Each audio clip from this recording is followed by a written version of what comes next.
Hormuz root बंद, फिर भी भारत में पेट्रोल डीजल महंगे क्यों नहीं होंगे।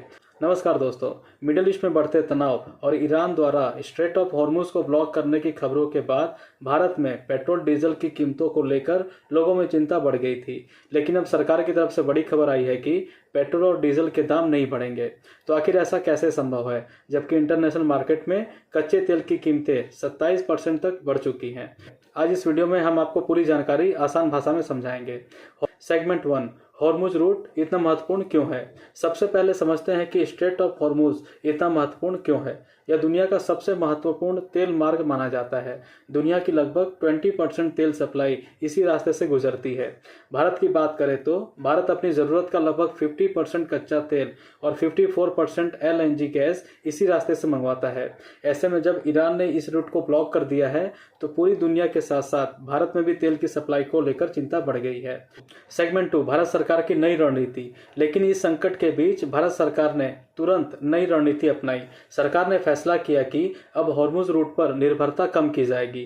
भारत अपनी जरूरत का लगभग 60% कच्चा तेल अन्य रास्तों से मंगवाता था, लेकिन अब इसे बढ़ाकर 70% कर दिया गया है। यानी सरकार ने उन देशों और समुद्री रास्तों से तेल आयात बढ़ा दिया है जो हॉर्मुज के दायरे में नहीं आते हैं। इस कदम से भारत की सप्लाई चेन पर युद्ध का असर काफी हद तक कम हो जाएगा। सेगमेंट 3, तेल की कीमतें क्यों नहीं बढ़ेंगी।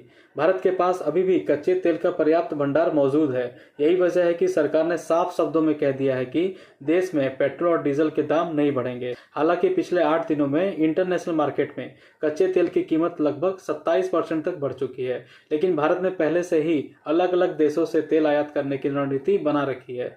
भारत आज करीब 40 से ज्यादा देशों से कच्चा तेल खरीदता है, जिससे किसी एक क्षेत्र में संकट आने पर भी सप्लाई जारी रहती है।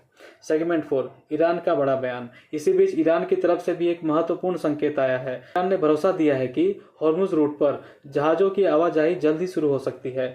ईरान ने यह भी कहा है कि वह अपने पड़ोसी देशों को तब तक निशाना नहीं बनाएगा जब तक उनके इलाकों से ईरान पर हमला नहीं होता है। तो कुल मिलाकर अभी भारत के लिए राहत की खबर है। सरकार के पास तेल का पर्याप्त स्टॉक है और नए रास्तों से आयात बढ़ाकर सप्लाई को सुरक्षित कर लिया गया है। इसी वजह से फिलहाल पेट्रोल और डीजल की कीमतें बढ़ने की संभावना कम है। लेकिन मिडिल ईस्ट की स्थिति पर पूरी दुनिया की नजर बनी हुई है।